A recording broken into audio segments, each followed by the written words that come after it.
victoria. Siempre. Hasta la victoria. Je vais faire la lecture. Merci. Ça me dérange pas.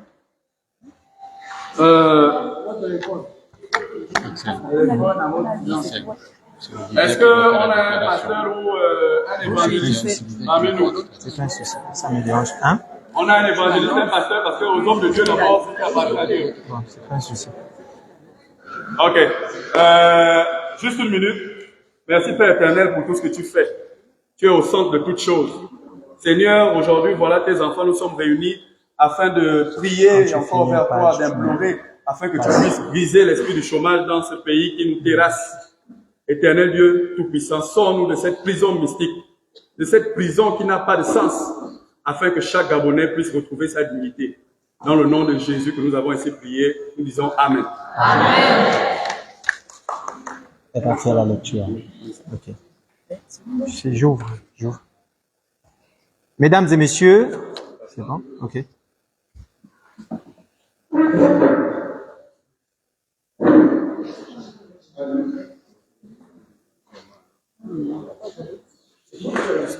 Elle va faire le juste ouvrir.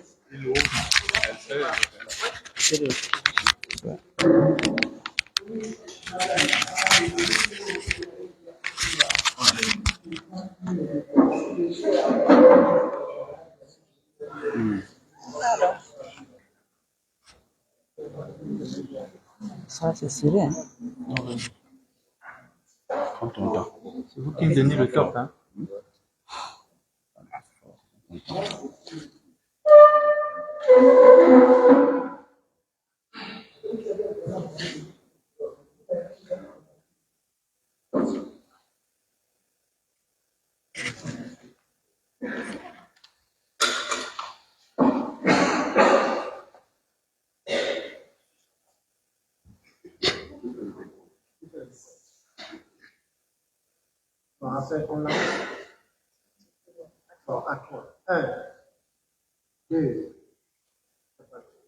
Mesdames et messieurs, chers professionnels de la presse, chers compatriotes, chers compagnons de lutte contre le chômage, nous vous souhaitons la plus cordiale de bienvenue à ce point de presse du Mouvement national des chômeurs du Gabon et affiliés. Ce point de presse sera lu ici par la représentante légitime et légale du Mouvement national des chômeurs du Gabon, qui est l'un des mouvements affiliés à la coalition des 5 mouvements que nous composons.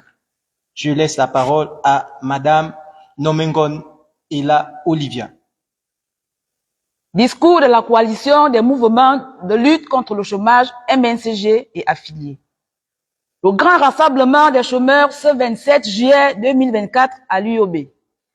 Mesdames et messieurs, chers compatriotes, compagnons de lutte contre le chômage, depuis l'avènement du Comité pour la transition et la restauration des institutions, CTRI, le 30 août 2023, les Gabonais en général, et plus particulièrement les jeunes au chômage, ont recommencé à espérer un lendemain meilleur pour leur vie. Le coup de libération ayant suscité une grande espérance chez nous, nous n'avons pas manqué de sortir de nos maisons très tôt le matin pour occuper les voies de Libreville en marchant afin de légitimer ce grand acte de bravoure posé par nos forces de l'ordre, en tête desquelles se trouvait le général de brigade Brice Clotaire Oligingema, président de la transition, chef de l'État. Ayant déjà été victime des mesures iniques par le régime déchu, dont la plus culminante a été le gel de recrutement au sein de l'administration pendant 10 ans. Mesure qui creusa davantage le problème du chômage qui était déjà vécu par les milliers de jeunes Gabonais les années antérieures. A entraîné un sacrifice de la jeunesse gabonaise au point où beaucoup ont vu leur rêve d'accéder à une vie meilleure s'estomper. Avec l'annonce du communiqué numéro 13 du CTRI, demandant aux jeunes Gabonais de déposer leur dossier au sein de la fonction publique, ceux-là qui n'ont ni père ni mère, tout laissé pour compte, ceux-là dont la voix ne porte pas, les marginalisés ont pris confiance en la capacité et la volonté de l'État à résoudre les inégalités sociales.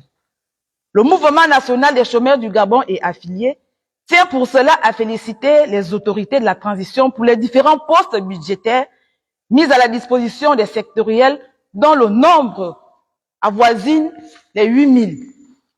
Dans le même élan, nous tenons à féliciter le chef de l'État et le Premier ministre, chef du gouvernement de la transition, qui ont tout récemment procédé au recrutement de 9 jeunes Gabonais à travers les actions de 900 jeunes Gabonais à travers les actions de notre mouvement.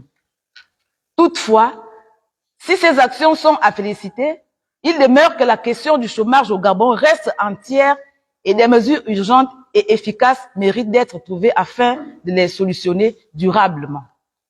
Selon les chiffres du Pôle national de l'emploi en 2024, le Gabon compte 119 158 demandeurs d'emploi, c'est-à-dire chômeurs. Et selon le rapport de coopération de la Banque mondiale au Gabon, le taux de chômage s'élève à 40%. Ces personnes qui se débrouillent au jour le jour pour survivre, car vivre sans un emploi décent n'est une vie, mais un voyage en enfer au quotidien. De ce fait, vers qui devrions-nous tourner pour toucher la félicité tant prônée par les autorités? À titre de rappel, lors de la date du 1er mai au boulevard, le chef de l'État s'était entretenu avec le mouvement national des chômeurs du Gabon et affiliés, et une promesse d'une audience avait été accordée à ces derniers afin qu'ils présentent au président de la transition, chef de l'État, leur cahier de charges et éventuellement leurs propositions de solutions aux problèmes du chômage. Seulement, de cette date à nos jours, voilà déjà près de 3 mois qui vont s'écouler sans que cet accord de principe n'ait vu le jour, au point où les chômeurs ne savent plus à quel saint se vouer. Bientôt 1 an que nos dossiers sont à la fonction publique. Qu'en est-il? Pourtant, on entend ci et là que l'on recrute les ministères, mais les chômeurs ne sont jamais impactés. Mesdames et messieurs, chers compatriotes, compagnons de lutte contre le chômage, dans le contexte du vote pour le référendum, quel pourrait être l'intérêt du chômeur à s'intéresser à ce processus et à voter soit pour le oui ou le non quand ses conditions de vie ne changent pas?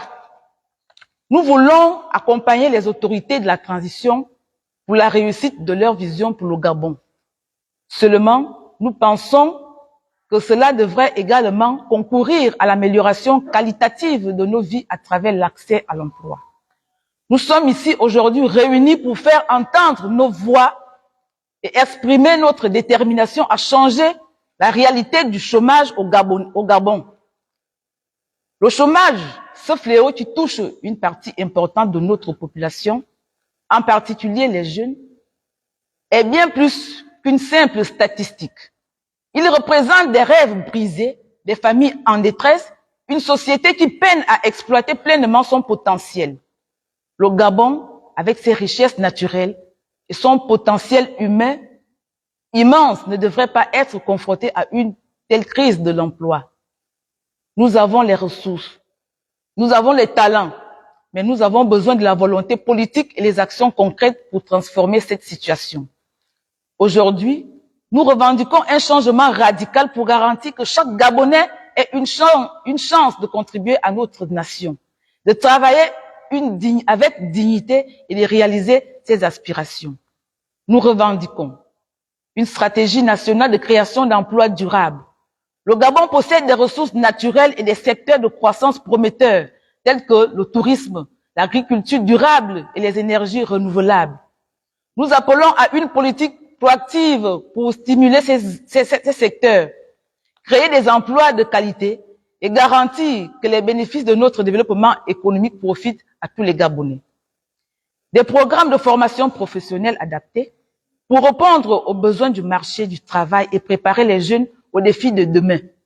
Nous demandons des programmes de formation professionnelle accessibles et pertinents.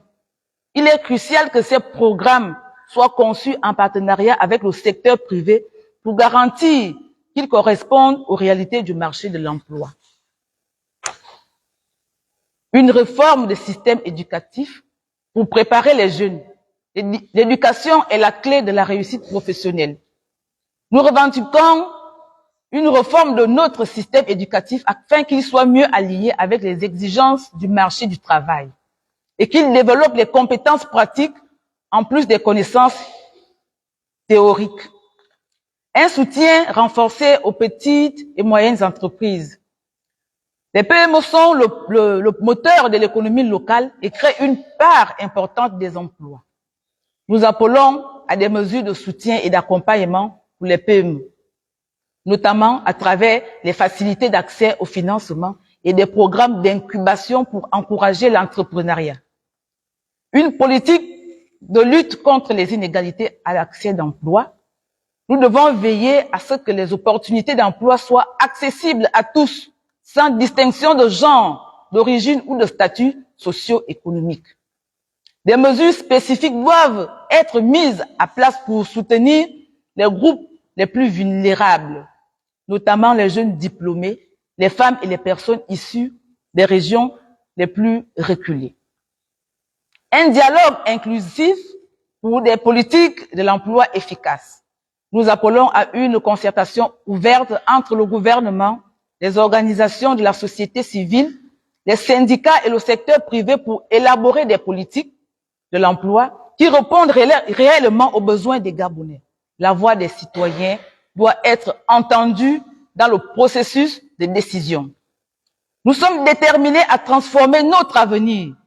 Nous savons que les défis sont grands, c'est pourquoi nous ne sommes pas juste figés sur la fonction publique. Nous sommes ouverts au secteur privé. Seulement, nous nous interrogeons jusque-là sur la suite à donner à la mesure prise en Conseil des ministres le 25 juin 2024, où le gouvernement a validé le projet de décret fixant les quotas d'emploi de la main-d'œuvre étrangère dans les entreprises, ainsi que les frais des dossiers et leur affectation. Objectif, accorder la priorité d'embauche aux nationaux et valoriser la main-d'œuvre gabonaise et restreindre le recours à la main-d'œuvre étrangère à des postes de responsabilité. Nous croyons à la force de notre solidarité et à notre capacité à faire changer les choses. Nous exigeons les actions concrètes, des solutions durables et politiques de l'emploi qui reflètent les aspirations et les besoins de notre peuple. Ensemble, bâtissons un Gabon où chacun a sa place, où le chômage n'est plus une norme, mais un souvenir du passé. Engageons-nous pour un avenir où chaque Gabonais a la possibilité de contribuer, de grandir et de réussir. Pour un Gabon prospère, pour l'emploi et pour l'avenir de nos enfants, agissons dès maintenant. Car un jour de plus au chômage est un jour de trop. MNCG et affiliés, nous vous remercions.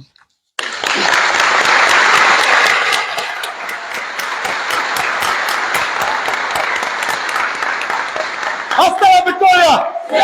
Hasta la victoria! Hasta la victoria!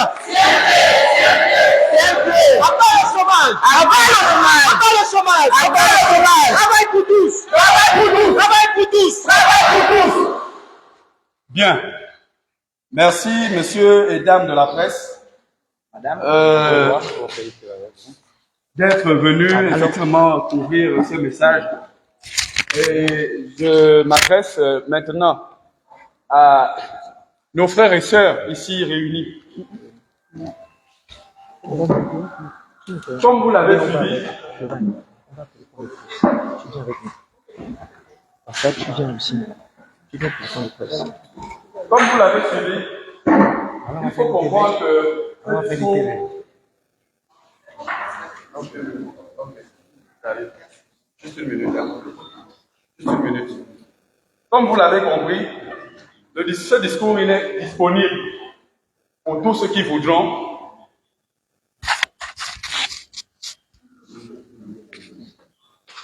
Ce discours a un but. Et il est disponible pour chacun d'entre nous ici. Vous verrez que dans ce discours, il ne s'agit pas d'un individu.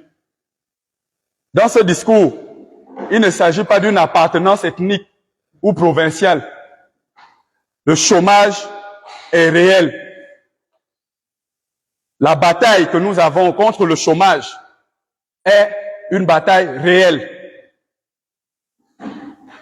Ce que nous avons commencé aujourd'hui, peut-être certains ne pèsent pas la chose. Je vous assure, nous sortirons tous ici du chômage, mais nous ne sortirons pas comme des personnes qui sont venues rien que pour eux-mêmes. Nous sortirons comme ceux qui ont eu leur emploi et qui ont permis à ce que les générations futures puissent dire nos grands frères, nos pères, nos mères se sont levés. On a quand même des choses plus claires aujourd'hui en termes de lutte contre le chômage que ce qu'ils avaient. Est-ce que vous vous rendez compte, mes frères et sœurs, que le gel de recrutement a fait en sorte que beaucoup d'entre nous ne puissent plus faire les concours? On peut dire tout ce qu'on veut dire, mais la réalité, elle est là. À cause d'une décision mal orientée, beaucoup d'entre nous ont payé de toute leur vie. Je n'ai pas besoin de rappeler que notre pays a suffisamment de ressources. Mais je pense quand même que 2 millions d'habitants, c'est gérable. Parce que si le Gabon était le Nigeria, comment on devait faire? Il y a des pays, et je le redis, où être classé 9e au monde dans le taux de chômage aurait amené des soulèvements. Mais Dieu est bon. Parce que nous ne sommes pas dans cette lignée. Les choses étaient en train d'aller là-bas. Si le 30 août, les militaires n'avaient pas fait, c'est nos corps là qu'on devait ramasser. Parce que je ne sais pas vous, mais moi je n'étais pas prêt à continuer comme ça avec 2 enfants. Voilà la rentrée scolaire. Le 2 septembre. Voilà la rentrée scolaire. Nous allons expliquer comment que certains sont déjà en train de faire des fournitures et que d'autres vivant dans le même pays, de même nationalité, ayant fait même les mêmes études, parfois les meilleures études, ne savent pas où ils vont commencer. Le CTRI est venu avec l'objectif de rendre la dignité aux Gabonais que nous sommes. Nous demandons au CTRI ainsi que son gouvernement de rester concentré sur l'objectif de nous rendre la dignité, de nous rendre la dignité, de nous rendre la dignité, de nous rendre la dignité. Le dire, ce n'est pas être opposant. Le dire, ce n'est pas être contre la transition. Le dire, c'est pour rappeler à nos pères, à nos mères qui sont en haut, que ce que vous êtes en train de faire, nous, on attend les résolutions. Donc, frères et sœurs, je vous prie, ayez la vision.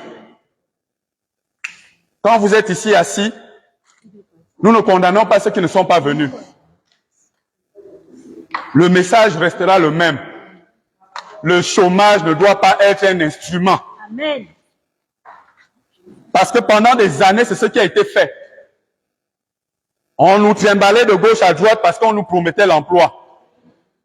Nous pensons qu'à l'heure de la transition, on doit couper avec ça. Je dois suivre un individu parce que j'ai confiance en lui. Je ne dois pas suivre parce qu'on me promet quelque chose. Je dois faire confiance au CTRI parce que le CTRI travaille. Et mon rôle de citoyen, c'est de dire au CTRI, quand vous avez parlé de l'emploi, je suis là pour l'emploi. La voix du chômeur compte. Nous pouvons être dans la précarité. Nous pouvons avoir les difficultés. Mais nous connaissons que nous sommes des Gabonais, notre voix compte. Nous demandons au CTRI de continuer les politiques de résorption du chômage. Parce que voilà notre problème, le problème de la jeunesse gabonaise, le problème des Gabonais actuellement. C'est la capacité à se nourrir et à vivre. Mais comment on va se nourrir et vivre si on n'a pas d'emploi? Si on n'a pas d'emploi stable, on mène une vie stable comment? J'ai une formation en économie. Et je disais, lorsque j'entends beaucoup de nos pères, de nos mères parler de l'entrepreneuriat, lorsque le président parle de l'entrepreneuriat, la première chose qui m'a intéressé, c'est qu'il a parlé de l'ouverture d'une banque d'investissement. Et moi, en tant qu'économiste, j'ai dit oui, ce monsieur sait de quoi il parle. Mais lorsqu'on a des frères et des sœurs, des pères et des mères, qui viennent simplement dire, on vous dit d'aller dans l'entrepreneuriat, c'est vous qui boudez. Ils sont les ennemis de la transition. Parce que derrière l'entrepreneuriat se trouve le soutien financier. Derrière l'entrepreneuriat se trouve la formation. Ne prenez pas à la bouche l'entrepreneuriat. L'entrepreneuriat n'est pas un slogan.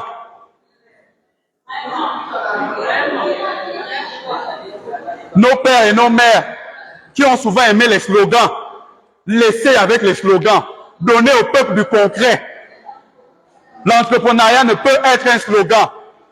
Lorsqu'on parle d'entrepreneuriat, on parle ici de favoriser l'entrepreneuriat des Gabonais sur le plan juridique, sur le plan des impôts et des taxes. Qu'est-ce qui est fait pour favoriser l'entrepreneuriat des Gabonais? La priorité au marché, le soutien financier. L'entrepreneuriat est un tout. Mais l'utiliser comme un simple mot, c'est de nous envoyer à l'abattoir.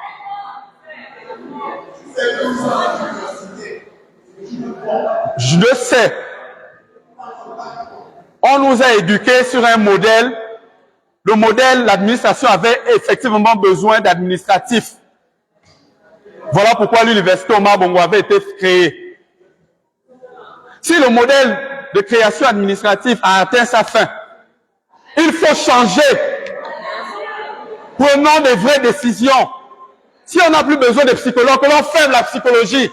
Si on n'a plus besoin d'économistes, que l'on ferme.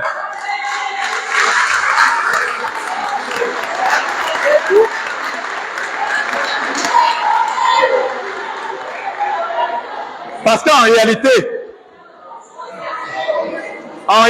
combattre le chômage, ce n'est pas combattre le chômage seulement à court terme, mais c'est de le combattre aussi pour ceux qui sont en train de faire psychologie actuellement. C'est de le combattre pour ceux qui sont en train de faire la sociologie actuellement. Sinon, on va dans un vase repetita. Un homme sort, un homme remplace. S'il faut nationaliser des postes, nous demandons à nos autorités de ne pas avoir peur. Nous sommes là.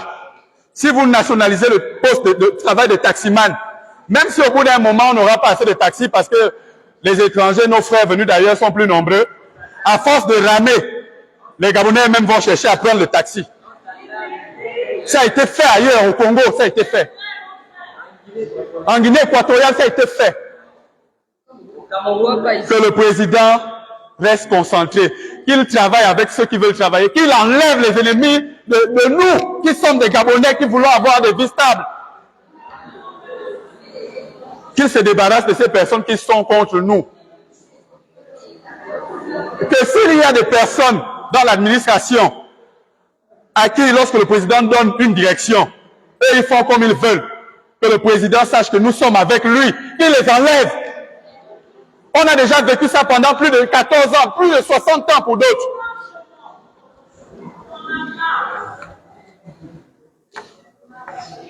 Que Dieu nous aide.